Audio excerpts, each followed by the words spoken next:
जितने केसेस में ये देखा है मेरे पास, मैंने जितने केसेस पे क्रॉस किया, मुझे यही नज़र आया कि ये क्लाइंट इसके साथ बड़ी ज़्यादती हुई है, यानी मेरा मुखालिफ जो क्लाइंट है उसके साथ बड़ी ज़्यादती हुई है कि उसको वकील साहब तैयार करके ही नहीं लाए।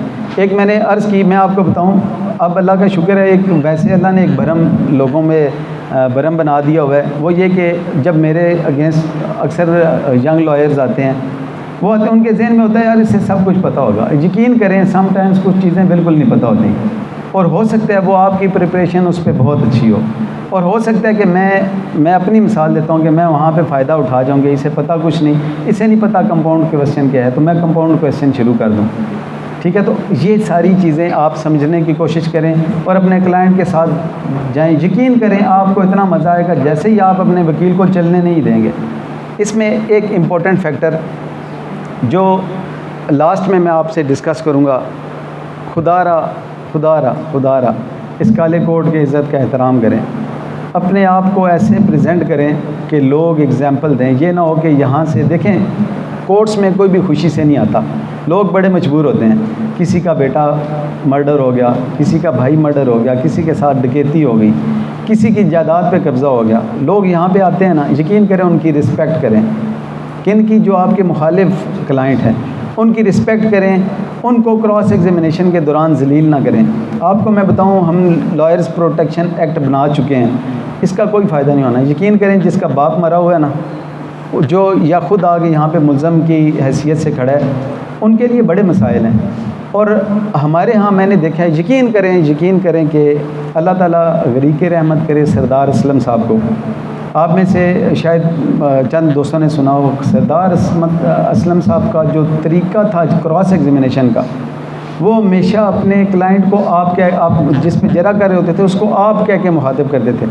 हमारा एक अजीब कंसेप्ट बन गया, हम किराए के ना गुंडे बन गए हैं। दूसरे वर्ड्स में आप अपने वकला को देखें, अफसोस होता है आपका मुखातिब वकील, उसे हम ये भूल जाते हैं वहाँ पे खड़े होकर कि ये मेरा कुलीग है, मैंने अच्छा जलील करने की शुरू कर देते हैं। बदकिस्मती से अब ये होता है कि आप अपने कोर्ट्स में जाएं, पिंडी की मैं बात कर रहा हूँ, यहाँ की बात नहीं कर रहा, पिंडी में भी या दीगर जगह मैंने देखा है वो खामखा स्टेज प्ले करने के लिए क्लाइंट्स के साथ लड़ना शुरू कर देते हैं, अपने मुखालिफ वकील को डिग्रेड करना शुरू कर देते हैं। याद रखें, कभी भी ना ये शोर डालने से कहा जाता है कि जिस वक्त किसी वकील की आवाज़ बुलंद होना शुरू हो जाए उस वक्त समझ जाएं कि ये अब इसका बॉक्स खाली हो चुका है, इसके पास कुछ भी नहीं है। अपनी डिसेंसी पे कोई भी कंप्रोमाइज़ ना करें।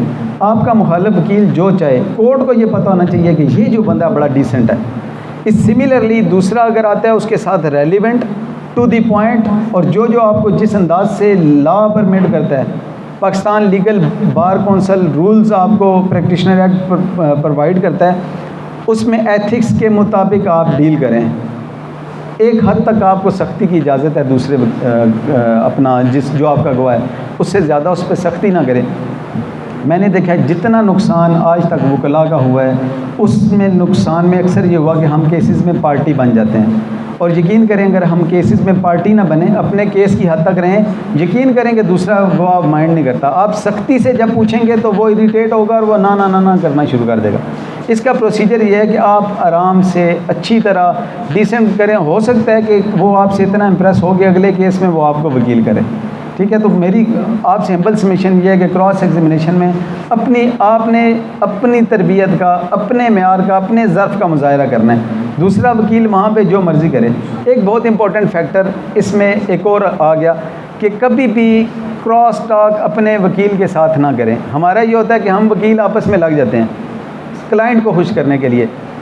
अपना असूल बना के रखें कि आपने हमेशा ऑनरेबल कोर्ट को, प्रिजाइडिंग ऑफिसर को आपने मुखातिब करना है। आप कभी सपोज़ एक साइड पे आप हैं, दूसरी साइड पे वकील साहब का दिमाग ख़राब हुआ और वो चाह रहे हैं कि आपके साथ उलझें, आपने उनकी तरफ ऐसे महसूस करना है कि जैसे नहाते हुए हम अपनी कमर को इग्नोर कर देते हैं ना, कि वो है ही नहीं, इसी तरह देखें कि वो है ही नहीं।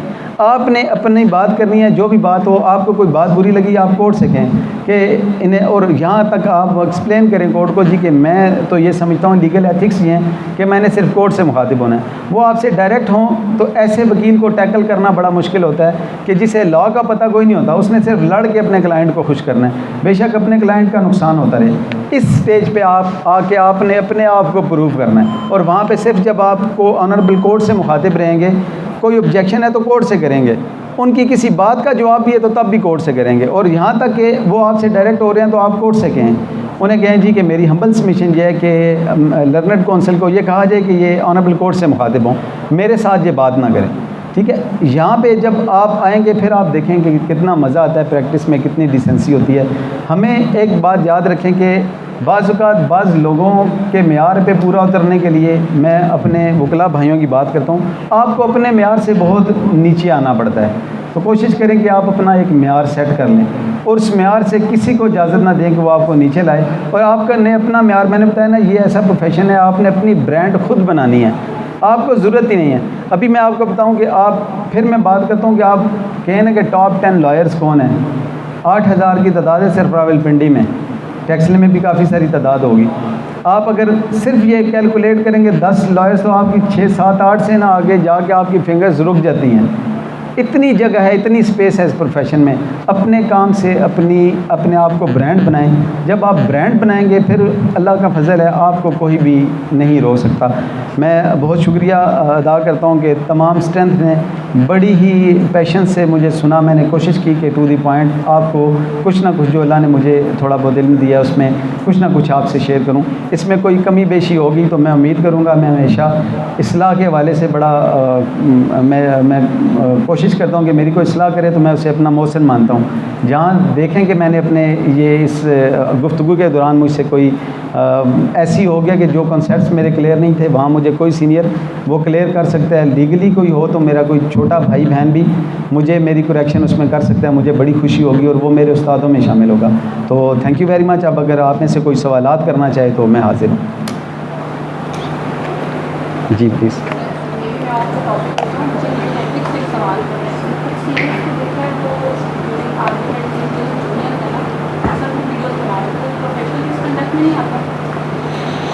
आपका ये सवाल बहुत इम्पोर्टेंट है। देखें, वक्त के तकाज़े होते हैं, हमें वक्त के तकाज़ों के मुताबिक चलना होगा। इसकी सबसे बड़ी एग्जांपल मैं ख़ुद आपके सामने मौजूद हूँ। मैं आज यहाँ पे आपको पता है क्यों आया हूँ? मुझे यहाँ पे क्यों बुलाया गया? इस वजह से बुलाया गया कि अक्सर दोस्तों ने मेरी वीडियोस देखी और वीडियोस देख के उनको पता चला कि ये तरीका ठीक है। मुझे कल जब यहाँ से ऑनरेबल प्रेसिडेंट साहब की कॉल वसूल हुई, उसके बाद कोई आधे घंटे के दौरान मुझे कोई 15 के करीब कॉल्स आई, मैसेजेस आई यहाँ से टैक्सला के लॉयर्स को जिनको मैं नहीं जानता। वो कैसे जान पाए?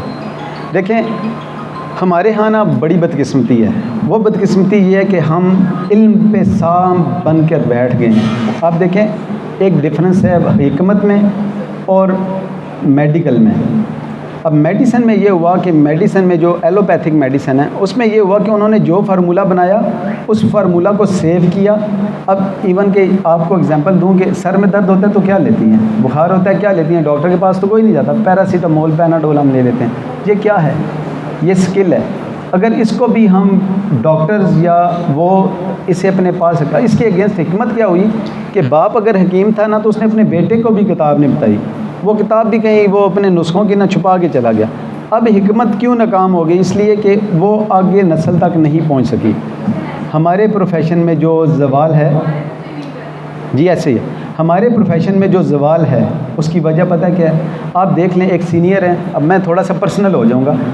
एक सीनियर हैं, उनके बेटे भी वकील हैं, उनके एसोसिएट्स 50, 60, 100 के करीब हैं, लेकिन जो स्किल उन्होंने अपने बेटे को दी ना, वो स्किल एसोसिएट्स को नहीं दी। जो एक्सेस उन्होंने अपने बेटे को दी वो एक्सेस अपने एसोसिएट को नहीं दी। ये बेसिकली हमारे प्रोफेशन में एक बुखल है, और जिस वजह से हमारा देखें, मैं चाहता हूँ कि मैं सरदार इसहाक़ साहब को सुनूं कि उन्होंने मर्डर में कैसे क्रॉस किया। मैं मलिक रफ़ीक साहब को सुनूं, मैं चौधरी ज़ुमरत साहब को सुनूं, ये वो लोग, चौधरी असलम साहब को मैं सुनूं। क्या आप में से कोई सुन सकता है इनको? वो नहीं सुन सकता। उसकी रीज़न पता क्या? कि कोई ऐसा फोरम, कोई ऐसा सोर्स था नहीं। वो क्यों नहीं था? कि उस वक्त ये चीज़ें अवेलेबल नहीं थी। प्रोफेशनल मिसकंडक्ट ये होता है कि आपको जो देखें, ऑफेंस की डेफिनेशन क्या है? ऑफेंस वो है कि जिससे मना किया गया हो, ऐसी चीज़ जिससे मना की गई हो स्पेसिफिकली। अब उसको पूरे एहतियात के साथ, मैं क्योंकि ख़ुद इसमें शायद पाकिस्तान में पहली दफ़ा हमारे चैम्बर से ये वीडियोस बनना शुरू हुई हैं। आप इसमें देखें कि इसके नफ़ा और नुकसान क्या है, इसके फ़वाइद क्या हैं और इसके नुकसानात क्या हैं। इसमें आपको यकीन करें कि मुझे अल्हम्दुलिल्लाह मुझे लॉयर्स की देखें, मैं सपोज़ 7-11 पे मैंने आर्गूमेंट कर दिए कोर्ट में। क्लाइंट को क्या पता कि 7-11 क्या होती है, एक आम आदमी को क्या पता। इसका फ़ायदा किसको होगा? इसका फ़ायदा मेरे उस बहन या भाई को होगा जो जिसे पता है कि 7-11 क्या है और मैंने यहाँ अप्लाई कैसे करनी है। देखिए, हमें इस वक्त के तकाज़े, मैंने बड़ी सर्च की, मैंने ढूंढा कि कहाँ पे मुझे प्रोहिबिशन मिले। मुझे बहुत सारे लोगों ने एतराज़ किया, सीनियर्स ने मुझे मना किया कि आप ये क्यों बनाते हैं वीडियोस। मुझे जजेस ने कहा with the permission of court हम करते हैं, अक्सर केसेस में with the permission of court होती है। उसकी रीज़न ये होती है, अच्छा पूरी एहतियात के साथ हम वीडियो बनाते हैं। आपको किसी वीडियो में किसी क्लाइंट का इंट्रोडक्शन नहीं मिलेगा, आपको वीडियो में सिर्फ फैक्ट्स मिलेंगे, आपको वीडियो में सिर्फ लॉ मिलेगा। मैं अर्ज़ किया मैंने पहले कि होगा ये कि इंशाल्लाह अब वीडियोस बनना शुरू हो गई हैं। अब ये एक अच्छा ट्रेंड है। देखें, ये इससे पहले ट्रेंड नहीं था। इससे पहले जिन लोगों ने नहीं की उनको ये फैसिलिटीज़ अवेलेबल नहीं थी कि अगर आप इससे पहले 10 साल 15 साल पहले अगर किसी सीनियर कौंसल ने चाहा भी कि वो रिकॉर्डिंग करें तो उनके पास कोर्ट में कैमरा इतना बड़ा कैमरा था, वो कैसे लेके जाते। इस वक्त वो मौजूद है। अब इसका नेगेटिव और पॉजिटिव एस्पेक्ट्स बहुत मुख्तलिफ हैं। मैं इस पे फेसबुक पे अपनी पे मैं पूरा आर्टिकल लिख चुका हूँ कि हमें क्या करना है। मैं आप सबको भी कहूँगा, देखें ये इतना आसान नहीं है वीडियो बनाना और वायरल करना। उसकी रीज़न ये है कि आपकी वीडियो जब वायरल होती है ना, उसमें यहाँ बड़े बड़े लॉ नोइंग लोग बैठे हैं, वो फ़ौरन कहते हैं कि ये क्या इसने ये जो बात की है बिल्कुल इलॉजिकल की है। आप जैसे ही आपका ग्राफ बढ़ रहा होता है ना, वैसे ही वो कहते हैं दोबारा आपको सुनता ही कोई नहीं। यहाँ पे वीडियो बना के प्रेजेंट करना बहुत मुश्किल काम है, और ये क्योंकि एक नई इनोवेशन कह सकते हैं आप इसे। ये है, मैं आपको बताऊँ कि मैं यानी इल्म एक सदका है, और सदका पहुँचाने का तरीका जो है वो मुख्तलिफ हो सकता है। अल्लाह ताला हमें खुलूस दे। खुलूस से अगर कोई चीज़ बनाई जाए और जिस चीज़ से दीगर कम्युनिटी का फ़ायदा हो। मैं बात सिर्फ मुख्तसर से इस तरह करता हूँ कि अगर ये चीज़ें हम अपने देखें, मेरे एसोसिएट्स हैं, मेरे पास माशाल्लाह 100 से ज़ायद एसोसिएट्स मेरे पास हो गए हैं, कुछ मेरे पास मौजूद हैं। अल्हम्दुलिल्लाह मैंने 7000 से ज़्यादा केसेस इस वक्त मैं कंडक्ट कर चुका हूँ। लेकिन मुझे बताएं कि मैं कैसे बताऊं किसी बहन भाई को, जब मैं उसे देखता हूं, मेरे एसोसिएट्स को तो मैं डांट के कह सकता हूं, उसे बुला के समझा सकता हूं, लेकिन मैं जब कोर्ट में होता हूं, मेरे ओपोनेंट लॉयर जो होते हैं जिन्हें एथिक्स का नहीं पता, जिन्हें ये नहीं पता कि मैंने ऑब्जेक्शन कैसे रेज़ करना है, मुझे बताएं मैं उन्हें कैसे बताऊँ कि आपने 7-11 को कैसे यूज़ करना है। मैं उन्हें कैसे बताऊं आपने 110 कैसे देनी है, कैसे यूज़ करनी है। मैं उन्हें कैसे बताऊं आप अभी मेरा क्रिमिनल ट्रायल में अभी वीडियो आई थी कुछ अर्सा पहले, और एक तकरीबन 24,000 से ज़्यादा व्यूज़ हैं उस पर, और कमेंट्स ऐसे आते हैं कि बंदे ने एक वीडियो देखी होती है उसमें। और ये फ़ायदा किसको है? सीनियर्स सीख चुके हैं, उन्हें ज़रूरत नहीं है। ये फ़ायदा मेरे छोटे बहन भाइयों के जो मुझसे बाद में आए हैं उनको फ़ायदा है। इवन इसकी एक एग्जांपल आपको कोट करता हूँ। मुझे कराची में, क्योंकि रिकॉर्डिंग हो रही है, ये रिकॉर्डिंग भी चलेगी, मुझे कराची से वहाँ पे टॉप 5 लॉयर्स में से वो लॉयर हैं, उनकी कॉल आई एक रोज़। उन्होंने मुझे कहा कि यार मैं आपको शुक्रिया अदा करने के लिए मैंने कॉल की। तो मैंने कहा सर आप और मुझे शुक्रिया अदा कर रहे हैं? तो उन्होंने कहा कि मैं क्रिमिनल प्रैक्टिस में मेरा बहुत बड़ा नाम है और मुझे इरिटेशन है सिविल प्रैक्टिस से। कहते हैं मैं बिल्कुल करता ही नहीं, मैं नाम भी नहीं सुनता। कहते हैं यार कल रात को ना मेरे पास एक केस आया, और उस केस में वो टाइम बार था, केस रिकवरी का केस था, टाइम बार था। मुझे डिफेंडेंट मेरे पास आ गया और उसने आके मुझे कहा जी ये केस, तो मैंने उसकी बात ही नहीं सुनी। मैंने कहा कि मैं करता ही नहीं, आप चले जाएं। कहते हैं रात को वैसे मैं बैठा ना, तो मैं वो स्क्रॉल कर रहा था तो मुझे वो आपकी आ गई वीडियो आ गई टाइम बार। कहते हैं वो मैंने 7 मिनट की वीडियो देखी, लाइव आर्गूमेंट थे कोर्ट के। कहते हैं 7 मिनट की वीडियो देखी तो मैंने 1:15 बजे रात को अपने क्लाइंट को, जिस रेफरेंस से आया था, इसका तो नंबर भी उनके पास नहीं था, उनको कहा यार कि मैं बड़ा परिचय हूँ। देखें वो लॉयर है ना, उन्होंने कैश कैसे कराया। उन्होंने कहा यार आपका ये जो रेफरेंस है वो आया तो मैं उसे भेज किया, लेकिन मेरा बड़ा दिल परेशान है कि आपका बंदा आया और मैंने केस लेने से इनकार कर दिया, तो यार इस तरह के उसको भेजो, मैं उसका केस करता हूँ सुबह। कहते हैं जी कि मैंने सुबह जाते ही ऑफिस में वो आया हुआ था। कहते हैं मैंने 35 लाख रुपए फ़ीस उससे चार्ज की। और कहते हैं कि मैंने वो 35 लाख फ़ीस चार्ज करके मैंने अपने जो मुंशी था उसे कहा जी कि ये वीडियो ले जाओ और ये वीडियो स्टैनो को दिखाओ। अब कम्युनिकेशन केमिस्ट्री मिलती है, उन्हें पता होता है। कहते हैं उन्हें कहो कि ये सारे आर्गूमेंट लिख दे इसमें। उसमें 7 मिनट की वीडियो में था कि बार्ड बाय लॉ हो तो उसमें क्या जजमेंट्स है, क्या सिलसिला। वो कहते हैं उन्होंने इसी तरह लिखाई और मैंने वहाँ पे कहते हैं आज मैं वो 7-11 दे रहा हूँ और मुझे पता है ये उड़ जाएगा। कहते हैं मैंने पूरे 35 साल में सिविल केस कोई नहीं किया। तो कहते हैं क्योंकि मैंने ये आपकी वजह से मुझे ये फ़ायदा हुआ तो मैं आपके थैंक्स के लिए आपको कॉल कर रहा हूँ और आपको अप्रिशिएट कर रहा हूँ कि इसे जारी रखें। ये वो काम है जो हम नहीं कर सके। मेरी ख्वाहिश है कि मेरे दोस्तों में से, मेरे वेल विशर्स में से मुझे कोई गाइड करे। इवन सीनियर्स जिन्होंने मुझे बुला के ये समझाया कि ये अच्छा नहीं है जो आप कर रहे हैं, तो मैंने उन्हें कहा सर कि आप मुझे ये सिर्फ ये बता दें कि ये क्यों मना है, कैसे मना है। तो मैं इंशाल्लाह 1 मिनट नहीं लगाऊंगा। मैंने जितनी ये 2-3 साल में मेहनत की है, ये क्यों रिकॉर्डिंग करना क्यों शुरू की, इसकी रीज़न जो थी, once again thank you very much कि आपने मुझे मौका दिया इस बात पे बोलने का। रिकॉर्डिंग इसलिए शुरू की कि हमारा ये सिलसिला शुरू से था कि मेरे एसोसिएट्स आते हैं, हम ऑफ़िस में डेली बेसिस पे फ़ाइल्स पढ़ते हैं, फ़ाइल्स डिस्कस करते हैं, लॉ डिस्कस करते हैं, क्रॉस एग्जामिनेशन होती है। यकीन करें कि 14-14, 15-15 लॉयर्स बैठे होते हैं हमारे क्लाइंट के साथ और क्लाइंट पे ऐसे ऐसे सवालों की बारिश हो रही होती है। तो वो बताएं कि वो क्लाइंट जाके किसी एक वकील का, वो वकील आके सवाल करेगा तो उसे क्या घबराहट होगी, क्या कन्फ्यूजन होगी, वो पूरा प्रॉपर जवाब देता है। अब ये चीज़ें थी तो मेरी एक एसोसिएट तशरीफ़ लाई, अल्लाह उन्हें खुश रखे। उन्होंने मुझे कहा सर कि हमें तो ये चीज़ें पता हैं लेकिन जब मैं कम्युनिकेट करती हूँ अपनी फ्रेंड्स को तो उन्हें तो चैम्बर्स में ये चीज़ें नहीं मिल रही, इसका क्या करें। तो उस सिलसिले में हम लोगों ने ये कि मेरे साथ अब्दुल्ला सऊदी साहब मौजूद हैं, यहाँ पे बड़े भाई हैं हमारे।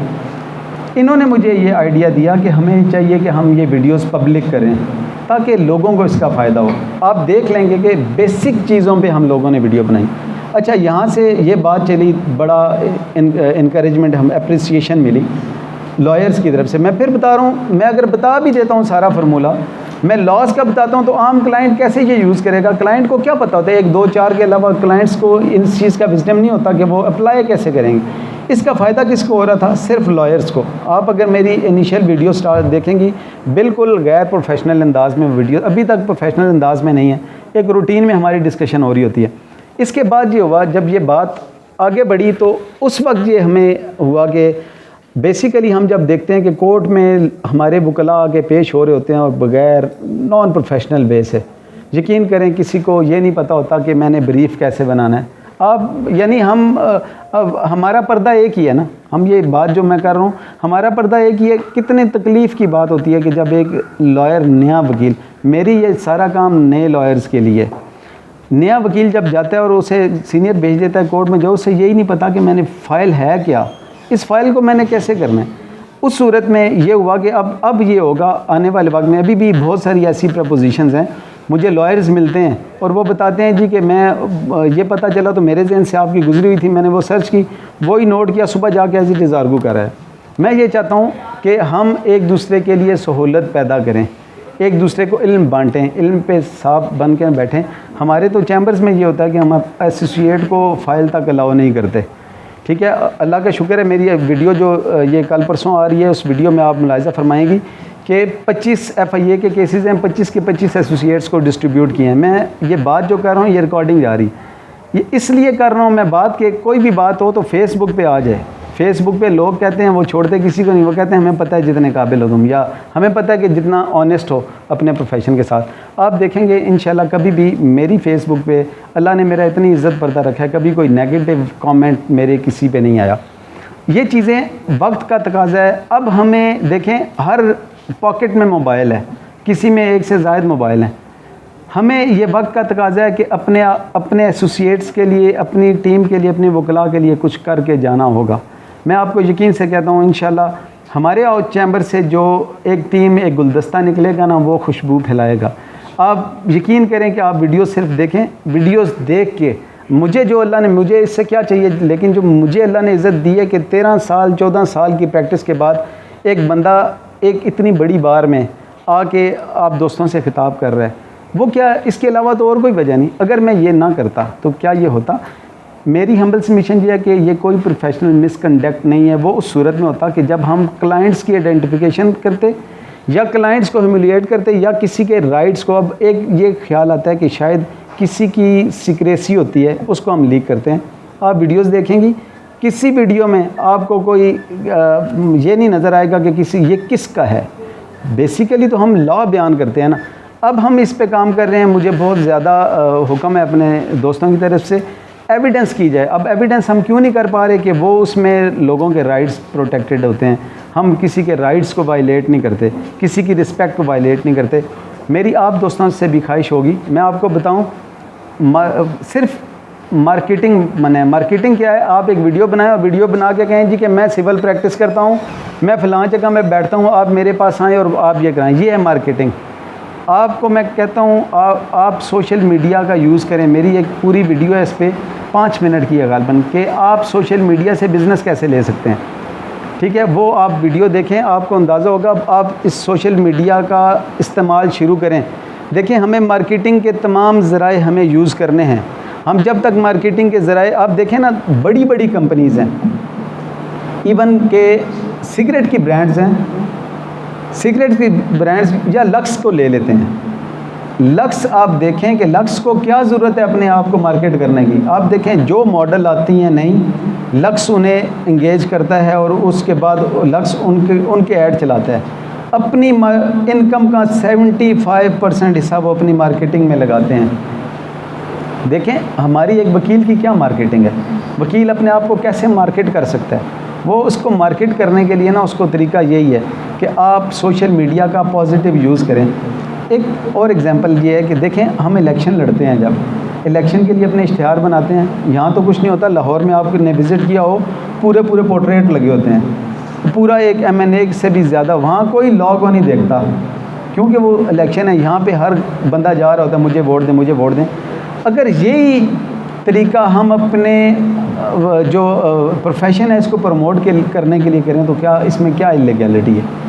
इसमें यह है कि मैं आप सबको, बीइंग एल्डर ब्रदर, या जो मेरे बड़े भाई हैं, मैं आपको सजेस्ट करूंगा, आप अपने आप को सोशल मीडिया पे बतौर लॉयर इंट्रोड्यूस करवाएं। और बतौर लॉयर आप सिर्फ एक सूरत में इंट्रोड्यूस कराएंगे, बतौर लॉयर आप अपने प्रोफेशन को वहाँ पे इस्टेब्लिश करेंगे। एक छोटी सी एग्जांपल देता हूँ, आपके पास कोई जजमेंट आती है, मैं आपको एक ऑफ़र करता हूँ, मैं तकरीबन डेली बेसिस पे मेरी जजमेंट्स मैं अपनी फेसबुक पे लगाता हूँ। उस जजमेंट को कॉपी करें और कॉपी करके अपनी वॉल पे पेस्ट करें अपने नाम से, कोई मेरा नाम मेंशन करने की आपको ज़रूरत नहीं। आप कुछ दिनों के बाद अपने रिलेटिव्स का बिहेवियर अपने साथ देखेंगे कि क्या होता है। लोगों को पता चलना है, आपकी कम्युनिटी में पता चलना शुरू हो जाएगा। लोग आपसे सवाल करेंगे, अच्छा ये क्या है, ये क्या है। सपोज़ आप करती हैं जी कि वापडा का मीटर मलकियत होता है कस्टमर की, कंज्यूमर की, ठीक है, वो अगर ले जाएंगे तो चोरी होगी। अब ये आपने कर दिया, कोई वापडा का आपके रिलेटिव का मीटर उतर जाएगा 2 साल के बाद, वो आपको कॉल करेगा, वो जी आपने बताया था, ये कैसे होगा। अब क्या इस पर वो क्लाइंट जाके करेगा केस, वो आपके पास आएगा आपकी सर्विसेज लेगा। आप फैमिली लॉज में काम कर रही हैं, तो फैमिली लॉज में उन जजमेंट्स को लिखें, बाप के क्या हकूक़ हैं, माँ के क्या हकूक़ हैं, जजमेंट्स को लिखें, इस नीयत से लिखेंगे ये इल्म है, ये फैलेगा। आप देखें कि आपका प्रोफेशन कहाँ जाता है। हमें ना, मैं अब एक कोशिश कर रहा हूँ कि एक वीडियो बनाऊँगा जिस पे आपके इस सवाल को भी, और उसके बाद कि हम कैसे अपने आप को मार्केट करें, और उसमें कोई हमारे ऊपर लीगल एथिक्स भी अप्लाई ना करें, ठीक है, उसके मुताबिक करूँगा इंशाल्लाह, उससे बड़ा फ़ायदा होगा दोस्तों को। होप मैं शायद जवाब दे पाऊँगा। जी, एनी क्वेश्चन जी? थैंक यू वेरी मच जी, आप सबका जी जी। एविडेंस में अगर कोई कॉपी वगैरह होती है उसको हम कन्वर्ट करते हैं, वो अगर उसको एडमिट कर लेता है कि ये बात सही है, तो वो एडमिट होगी या बात। अच्छा, बड़ा इम्पोर्टेंट है। देखें जी, एग्ज़िबिशन एक पूरा प्रोसीजर है। एग्ज़िबिशन के लिए प्रोसीजर ये है कि एग्ज़िबिशन के लिए कि कौन कौन सा डॉक्यूमेंट होगा। अब इसमें ये है कि देखें, मार्क हो जाना या एग्ज़िबिट हो जाना कोई मायने नहीं रखता एक स्टेज पे आके, लेकिन उस डॉक्यूमेंट का फ़ाइल पे आना ज़रूरी होता है। अगर ऐसी स्टेज पे आप आते हैं और आके एक डॉक्यूमेंट जो एडमिटेड हो जाता है, लेकिन वो डॉक्यूमेंट इलीगल डॉक्यूमेंट होता है, वो एडमिटेड भी होगा, एग्ज़िबिट भी होगा, तो उसको नहीं पढ़ा जाएगा। और अदरवाइज़ एक एग्ज़िबिटेड डॉक्यूमेंट है जो डिसप्रूव हो गया, तो वो भी नहीं पढ़ा जाएगा। कॉपी जो है इसमें जितनी भी कॉपीज़ हैं बेशक हो जाएं वो मार्क ही होंगी, वो एग्ज़िबिट नहीं होंगी। मेरी दानिश के मुताबिक यही है। उसकी एग्ज़िबिशन के लिए ये ज़रूरी है कि क्योंकि ये एडमिट हो जाएगा तो एडमिट आ जाएगा तो इसको फिर ऑनरेबल कोर्ट्स जजमेंट लिखवाते वक्त किसी भी डॉक्यूमेंट को वो पढ़ सकती हैं, इवन वो मार्क हो वो पढ़ सकती हैं, और पढ़ के यहाँ पे एडिशनल एविडेंस का भी एक सिलसिला मौजूद है कि वो कॉपी है उसको बाद में कैसे किया जा सकता है। अगर आप उसे उसमें ले आते हैं और ले के आके उसको अदरवाइज़ उसका प्रोसीजर है कि दोबारा उसे उसका ओरिजिनल कैसे एग्जिबिट करा सकते हैं। लेकिन यहाँ सिचुएशन ये है कि वो कॉपी थी और कॉपी का आपके पास टेस्टेड होता तो वो ऑटोमेटिकली एग्जिबिट हो जाता। तो ये ऑल्दो कि ये एडमिटेड होगी, ये मार्क भी हो जाए एग्जिबिट, तो आई थिंक कि ये क्योंकि प्राइमरी एविडेंस नहीं है, सेकेंडरी एविडेंस भी नहीं है, तो ये क्योंकि डॉक्यूमेंट उसकी कॉपी भी नहीं है, उसकी कॉपी होगी जो वेरीफाइड नहीं है। तो उसके लिए अगर वेरीफाइड नहीं है तो मेरे ख्याल में जो मैंने पढ़ा है, मैं इस पे देख भी लूँगा मज़ीद, मैं इसे देख के, बड़ा इंपॉर्टेंट क्वेश्चन आपका, मेरे इल्म में भी इजाफा होगा। मैं इंशाल्लाह से सोशल मीडिया पे आपके इस जवाब को प्रॉपर्ली शेयर भी कर दूँगा। Thank you very much. जी जी। फैमिली के जो गैलरी होगा उसमें कोई मिस्टेक हो जाए, अभी वो अर्ली स्टेज पे है, उसमें उस मिस्टेक के लिए क्या करना है? अच्छा, बहुत खूबसूरत बात है। आपने बयान अल्फ़ी जमा कराया, बयान अल्फ़ी तो अक्सर हम लॉयर्स ही वो तैयार करके देते हैं, उसमें मिस्टेक हो जाती है। जिस वक्त इन चीफ़ आपका शुरू होने वाला ना, आपने इन चीफ़ शुरू होते हुए कहेंगे जी कि आप क्या कहते हैं जी कि बयान अल्फ़ी एग्जिबिट P1 2 जो भी है वो मेरा है, वो मेरी हिदायत पर तैयार हुआ है। साथ ही करेंगे इसमें फ़लाँ जगह पे ये जो थी क्लैरिकल मिस्टेक इस वजह से हो गई है, और उसको आप वहाँ पे दुरुस्त करके लिखा देंगे। अच्छा, ये स्टेज भी गुजर गई, आपको यहाँ भी नहीं पता, ना आपने पढ़ी या क्लाइंट ने भी देखी, सवाल जब पुट हुआ अब आपको तो नज़र आ गया कि मैंने यहाँ मिस्टेक कर दी है। आप अपने क्लाइंट को फिर समझाएंगे। यही पढ़ाना क्या होता है, आप जो पढ़ाते हैं, पढ़ाना क्या होता है, आप ट्यूट क्या करते हैं, आप अपने क्लाइंट को समझाएंगे, उसे कहेंगे कि जब ये इस तरह का सवाल हो ना कहीं और तरफ से भी, आप फ़ौरन लेके इसको आ जाना, आप आके इस चीज़ को यूँ एक्सप्लेन कर देना। वहाँ इस अंदाज से फिर आप अपनी उस गलती को दोनों से अंदाज से कि अगर क्रॉस एग्जामिनेशन स्टार्ट होने से पहले हो गई है, और क्योंकि आप पे क्रॉस एग्जामिनेशन उस वक्त तो नहीं है जिस वक्त आप अपना बयान मुकम्मल कर चुके हैं। बयान मुकम्मल उस सूरत में होगा जब ये कहेंगे जी कि ये हो गया, फिर आगे जरा का हक स्टार्ट होता है, वहाँ से होगा। उससे पहले तो आप अपने बयान में दुरुस्त करा सकते हैं, और उसके बाद आप किसी भी ऐसे जवाब में उसे घसीट के लें और आगे वहाँ दुरुस्तगी करा दें। अब आर्ग्यूमेंट में मैंने कहा था ना कि आर्ग्यूमेंट में तो वो बात आप पढ़ेंगे जो आपने लिखी होगी। अब आप वहाँ पे होगी ना, जैसे ही वो बात होगी उसी पे वो, क्योंकि आपकी मिस्टेक ऐसी होगी, उसी को टारगेट करेगी दूसरी साइड। जैसे ही टारगेट करेगी तो आप कहेंगे जी इसका जवाब फ़लाँ लाइन में, फ़लाँ पेज में, फ़लाँ विटनेस ने ये दिया, और इस तरह आप अपनी उस बात को एक्सप्लेन कर पाएंगे और वो गलती इस तरह दुरुस्त हो सकती है। जरा इसीलिए इम्पोर्टेंट फैक्टर है जरा का कि आप मैंने अर्ज़ की कि ऐसे केसेस जिनमें ड्राफ्टिंग में, प्लीडिंग में बहुत सारे ब्लंडर हो गए, जरा में उसका हम लोगों ने फ़ायदा उठा लिया। तो जरा इसलिए इम्पोर्टेंट है, इसको इस तरह करना ही ज़रूरी है। जी, आप सब दोस्तों का बहुत बहुत शुक्रिया। मैं आपको इसके बाद सिर्फ फाइनली ये बात बताऊंगा, मेरे सोशल मीडिया पे मेरे नंबर्स मौजूद हैं। बाकी किसी बहन भाई दोस्त को नंबर की ज़रूरत हो, मेरे नंबर हाजिर हैं। अपनी प्रैक्टिस के हवाले से आप किसी वक्त भी कोई प्रॉब्लम हो, मैं अल्लाह मुझे खलूस दे, फ़ी सबीलिल्लाह है ये फैक्टर, आप मुझे कॉल करेंगे, मैं कोशिश करूँगा विद रेफरेंस आपको आपकी वो तमाम तर प्रोपोजिशन को प्रॉपरली आपको हम उसमें फैसिलिटेट कर सकें। आपने अपने प्रोफेशन के हवाले से बिल्कुल परेशान नहीं होना। प्रोफेशन के हवाले से आपको किसी किस्म की गाइडेंस चाहिए हो, किसी हवाले से हो, मेरा चैनल सब्सक्राइब करें, मुझे फ़ेसबुक पे फॉलो कर लें। इन दोनों सूरतों में आपको रेगुलर बेसिस पे जो लोग जजमेंट्स नहीं पढ़ सकते वो पढ़ सकेंगे। आप सिर्फ वो जजमेंट्स देख लेंगे। वो इंशाल्लाह पहले तो कोशिश ये होती है कि आप फेसबुक में शॉर्ट करके मैं जजमेंट शेयर करता हूँ, तो वो आप पढ़ते रहेंगे डेली बेसिस पे, तो आपको होता रहेगा। Sorry sir, Afzal Jadoon law company के नाम से आप करेंगे, इंशाल्लाह आपको वहाँ पे मिल जाएगा। मैं आप सबका बहुत शुक्रगुज़ार हूँ, और ख़ुसूसन अपने क्या कि मुझ जैसे नाचीज़ को और एक स्टूडेंट ऑफ लॉ को आपने मौका दिया, और आप सब ने इतनी दिलचस्पी से मुस्कुरा के मुझे सुना, और आपके चेहरों पे मुझे ताहट नहीं नज़र आई। आप सबका बहुत शुक्रिया। Thank you.